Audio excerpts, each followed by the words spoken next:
Bonjour, bonjour. Voici le cinquième épisode de cette série de vidéos sur le langage mathématique. Et nous allons poursuivre ce que nous avons vu dans la dernière vidéo sur les implications pour aller un petit peu plus loin, parler donc des réciproques contraposés. Puis nous finirons avec un petit peu de vocabulaire supplémentaire ainsi qu'un petit exercice. Voilà, commençons sans plus attendre. Donc, une implication, comme nous l'avons déjà vu, donc c'est quelque chose comme ceci. Si un certain nombre d'hypothèses que j'appelle H est vrai, alors C est vrai. Et donc, on écrit en raccourci H implique C. Donc ça, voilà une implication directe. Alors, l'implication réciproque, c'est tout bonnement l'implication dans l'autre sens. C'est-à-dire que les conclusions impliquent les hypothèses. Comme on l'a déjà vu, on dit que les deux résultats sont équivalents si à la fois l'implication directe et sa réciproque sont vraies toutes les deux. Alors, on dit que H et C sont équivalents. Moins connue, une autre implication qui s'appelle l'application contraposée, qui est celle-ci. Elle dit la contraposée donc de H implique C, c'est non C implique non H. Autrement dit, si la conclusion est fausse, alors les hypothèses sont fausses.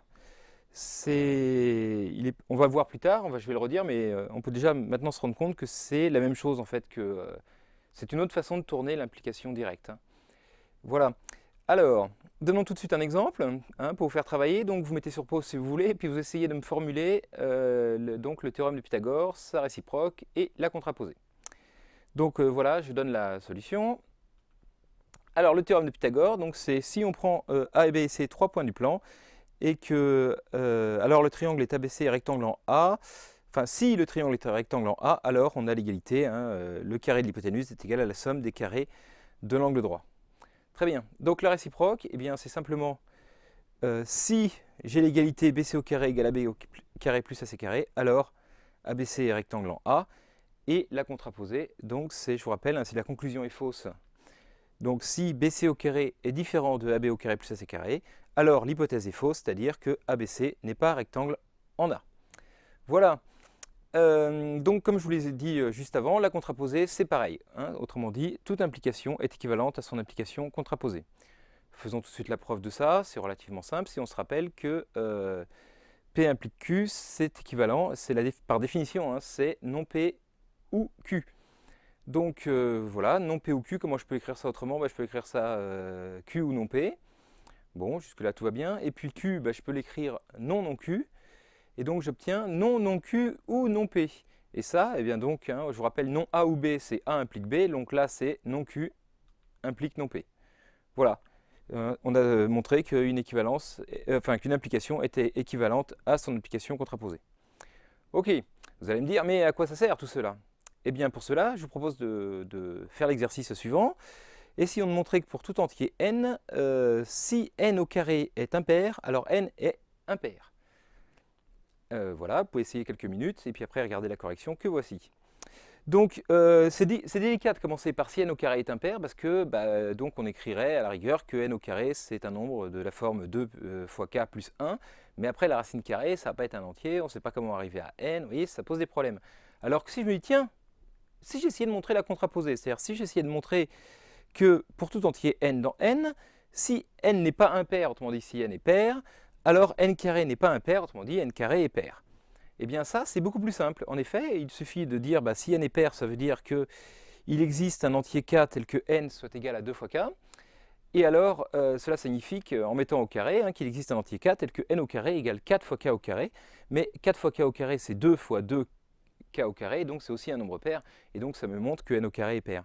Vous voyez, quelque chose ça peut être beaucoup plus simple en fait, de démontrer la contraposée que de montrer l'énoncé direct. Et donc c'est pour ça que l'on s'en sert parfois. Et là, on dit qu'on a procédé par un raisonnement par contraposé. Ok, alors, d'autre part, maintenant revenons un petit peu à l'équivalence. Donc une équivalence, vous savez, un P équivalent à Q, comme je l'ai écrit ici, ça signifie que P implique Q et que Q implique P. Eh bien, ce que je peux faire pour démontrer ça, c'est remplacer la seconde par sa contraposée. Autrement dit, pour montrer une équivalence, je peux montrer que P implique Q et que non P implique non Q. Voilà une autre façon de démontrer une équivalence. Alors pour illustrer cette technique, je vous propose un deuxième exercice. Donc voilà, soit A et B de nombres réels, montrer que A est plus petit ou égal à B si et seulement si, pour tout epsilon donc dans R plus étoile, c'est-à-dire un réel strictement positif, eh bien A est strictement plus petit que B plus epsilon. Voilà, je vous laisse réfléchir aussi un petit peu, vous mettez sur pause, et voilà la preuve. Alors, donc voilà, j'ai remis l'équivalence qu'il faut démontrer ici. Commençons par le premier cas. Donc supposons que A est inférieur ou égal à B. Donc si A est inférieur ou égal à B, quel que soit le nombre epsilon strictement positif que je mets ici, on a toujours B plus epsilon qui est plus grand que B. Hein, j'ai pris l'inégalité epsilon positif et j'ai ajouté B de chaque côté. B plus epsilon est strictement plus grand que B. Donc B plus epsilon est strictement plus grand que B, mais B est plus grand ou égal à A, donc B plus epsilon est strictement plus grand que A. Voilà la première implication démontrée. Hein, j'ai démontré que ça implique ça. Voilà, et alors pour faire l'autre sens, donc au lieu de montrer que ça implique ça, eh bien j'ai montré que le contraire de ça implique le contraire de ça. Autrement dit, je vais supposer que le contraire de A inférieur ou égal à B, c'est donc A strictement plus grand que B. Donc je suppose que A est strictement plus grand que B. Ok. Donc à ce moment-là, eh bien, si je fais B plus A moins B, j'obtiens toujours A. Alors ça c'est vrai dans tous les cas, mais là ce qui est important c'est que A moins B est strictement positif, hein, puisque A est plus grand que B. Donc j'obtiens B plus un nombre strictement positif qui est égal à A, donc qui est inférieur ou égal à A. Et donc je le réécris comme ça, voilà, il existe un epsilon, donc qui est égal à A moins B, qui est donc strictement positif, et tel que B plus epsilon est inférieur ou égal à A. En résumé, en raccourci, ça me donne donc qu'il existe epsilon, un élément de R plus étoile, tel que A plus grand ou égal à B plus epsilon. Et si on regarde cette proposition là, sa négation c'est exactement il existe un epsilon, tel que dans R plus étoile, tel que A supérieur ou égal à B plus epsilon. Ah, bah c'est exactement ce que j'ai obtenu ici. Donc j'ai bien montré que si les hypothèses étaient fausses, la conclusion était fausse, et donc mon équivalence est démontrée de cette manière. Voilà. Pour terminer cette série un petit peu de films sur les langages mathématiques, il me manque quelques mots que je voudrais ajouter. Je me suis rendu compte qu'ils posaient parfois problème dans les énoncés et quand on parle aux étudiants. Donc c'est des mots de vocabulaire courant pour les mathématiciens et vraiment pas pour le grand public. Alors tout d'abord, le mot axiome. Donc je vous en ai déjà parlé dans la première vidéo sur la théorie des ensembles. Un axiome est une proposition mathématique qui ne se démontre pas. C'est-à-dire que c'est quelque chose qu'on pose comme brique de départ. Voilà. Avant de commencer, on se base sur certains principes fondamentaux qui ne se discutent pas et qui sont appelés les axiomes. Et donc, voilà, il y a les axiomes d'Euclide pour la géométrie, les axiomes comme quoi il existe un nombre entier, comme quoi il existe un ensemble vide, etc. Bon, je ne détaille pas, mais c'est quelque chose, on ne parle même pas de le démontrer ou pas, quoi. On peut choisir que c'est vrai, on peut choisir que c'est faux, c'est un choix de départ, et après on raisonne avec ça. Ok, alors, ensuite, pour démontrer les théorèmes, donc les théorèmes sont les résultats mathématiques au sens le plus large, hein, et ben, parfois on voit le mot lemme. Alors, qu'est-ce qu'il y a de différence ça fait? Un lemme, c'est un résultat mathématique, c'est une implication. Et voilà, si on a des hypothèses, alors on a des conclusions. Alors, pourquoi on n'appelle pas ça théorème? Eh bien, c'est une tradition d'employer le mot lemme pour des résultats peut-être un peu moins importants que le théorème qu'ils servent à démontrer. Et souvent, c'est un peu comme des préliminaires, ce sont des outils qui vont permettre de faire la preuve. Il n'est pas rare de voir un grand théorème, un résultat intéressant, et dans la preuve, on commence par démontrer des petits lemmes, c'est-à-dire des petits résultats intermédiaires, par exemple un calcul technique ou de choses qu'on sépare de la preuve pour pas qu'on perde le fil du raisonnement, vous voyez, dans la démonstration du théorème. On commence par mettre à part des petites choses un peu pénibles qui vont être utiles, des petits morceaux de raisonnement, voilà, on dit tiens, qui peuvent être généraux, mais qui sont peut-être pas super importants. On dit voilà le lemme 1, le lemme 2, le lemme 3, et puis une fois qu'on a fait ça, on peut faire le raisonnement, et bien suivre le raisonnement du théorème en disant voilà, on fait comme ceci, on construit cela, grâce au lemme 1, il a telle et telle propriété, grâce au lemme 2, on peut en déduire ceci, et grâce au lemme 3, on peut conclure, par exemple. Ça permet de suivre le fil de la preuve du début à la fin, de mettre des petites briques comme ça, et donc ces petits résultats là, mathématiques s'appellent des lemmes. Il existe des lemmes très connus, le lemme d'Euclide, le lemme de Gauss en arithmétique sont des résultats à eux-mêmes très connus. Ça nous permet aussi, et c'est aussi pratique, de distinguer comme ça avec un nom, on peut dire le lemme d'Euclide, le théorème d'Euclide, le lemme de Gauss, le théorème de Gauss. Ça nous fait plusieurs façons de donner des noms à des théorèmes. Hein, pour Fermat, par exemple, on a même rajouté des adjectifs. On a le petit théorème de Fermat, le grand théorème de Fermat. Enfin, donc lemme, c'est aussi un moyen de nous donner un petit peu plus de latitude pour donner des noms aux résultats mathématiques. Alors, ensuite, nous trouvons parfois corollaire. Qu'est-ce que c'est que ce truc-là encore? Alors, un corollaire, c'est après un théorème cette fois. Autant le lemme peut être avant ou au cours de la preuve, autant le corollaire est après. Ça signifie conséquence. Généralement, c'est un résultat mathématique qui donc se déduit alors, immédiatement du théorème qui le précède. Vous avez un grand théorème et des fois 2, 3, 4 ou corollaires, c'est-à-dire des résultats qui s'en déduisent et qui en pratique sont peut-être très intéressants également. Voilà. Et donc, généralement, la preuve d'un corollaire est immédiate quand on connaît le théorème qui le précède. Et un dernier terme pour désigner un résultat mathématique est une conjecture. Alors qu'est-ce que c'est qu'une conjecture? Eh bien là, cette fois, c'est une proposition dont on ne sait pas si elle est vraie ou si elle est fausse. Hein, c'est la différence des axiomes. Là où on décide s'ils sont vrais ou c'est faux, les conjectures, on ne peut pas décider.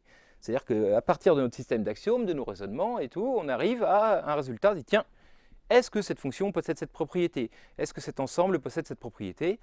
J'ai l'impression que oui, alors on va dire je conjecture que cet ensemble vérifie telle et telle propriété. Tant que ce n'est pas prouvé, ça reste une conjecture.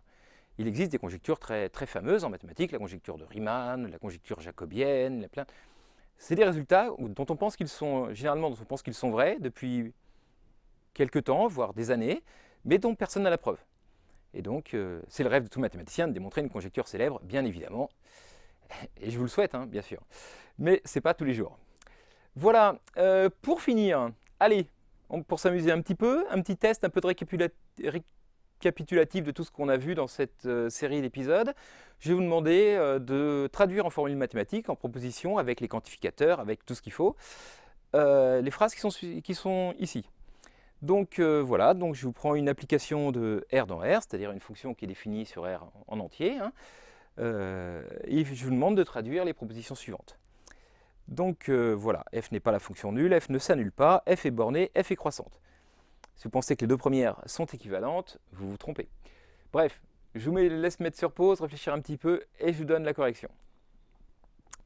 Donc voilà, première, f n'est pas la fonction nulle. Qu'est-ce que ça signifie? Ça signifie que f n'est pas la fonction qui vaut toujours 0. Okay, alors, si f était la fonction nulle, c'est peut-être plus facile à écrire. F est la fonction nulle, ça se dirait, bah, quel que soit x dans R, f de x égale 0. Et donc la négation, c'est il existe un x dans R tel que f de x est différent de 0. Voilà, ça signifie que, vous voyez, si f n'est pas la fonction nulle, c'est qu'il y a un endroit où elle ne vaut pas 0, et ce n'est pas la fonction nulle. Ensuite, f ne s'annule pas. Alors, qu'est-ce que ça signifie? Ben, ça veut dire que ma courbe, si je la trace, elle ne coupe jamais l'axe des abscisses. C'est-à-dire que pour tout x réel, d'accord, cette fois, pour tout x réel, f de x est toujours différent de 0. Donc vous voyez la différence avec celle d'avant, c'est juste le petit quantificateur qui change, mais ça ne signifie pas du tout la même chose. Alors la troisième, f est bornée. Ah, alors ça signifie que le tracé de ma courbe est entre deux valeurs, une valeur minimale et une valeur maximale. Alors, donc il faut que je dise, bah, il existe donc deux réels, m et grand M, deux réels tels que pour tous les x de R, f de x est toujours compris entre ce petit m et ce grand M. Et là, on dit une fonction qui est comme ça, on dit qu'elle est bornée.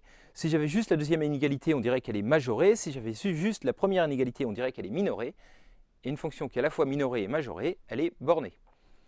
Ensuite, la dernière, alors, f est croissante. Qu'est-ce que ça signifie f est croissante? Eh bien, alors, ça veut dire que ça monte. Ok, bon, d'accord. Mais alors, comment on peut dire ça? Que le graphe de la fonction monte? Eh bien, en fait, ça signifie que si je prends deux réels n'importe où, a et b, et donc a plus petit que b, eh ben alors si a est plus petit que b, f de a est plus petit que f de b. D'accord? Et donc voilà. En plus court, en fait, une fonction croissante, c'est une fonction qui ne change pas le signe dans les inégalités. Hein, ça, c'est vraiment important à bien comprendre. Vous voyez, c'est si on a une inégalité, a plus petit que b, alors on prend f de chaque côté, ça ne change pas le signe. Quand est-ce qu'on a le droit de faire ça? Est-ce qu'on a le droit de faire ça avec exponentielle, avec logarithme, avec racine carrée? Oui, on a le droit. Parce que toutes ces fonctions sont des fonctions croissantes. Voilà, eh bien c'est tout pour cette fois. Donc je vous remercie d'avoir suivi cette série de vidéos. J'espère qu'elle vous a plu. N'hésitez pas à poser des questions en commentaire si quelque chose n'est pas clair. Et puis j'espère que ça vous donnera envie d'en voir d'autres. Merci beaucoup et à bientôt.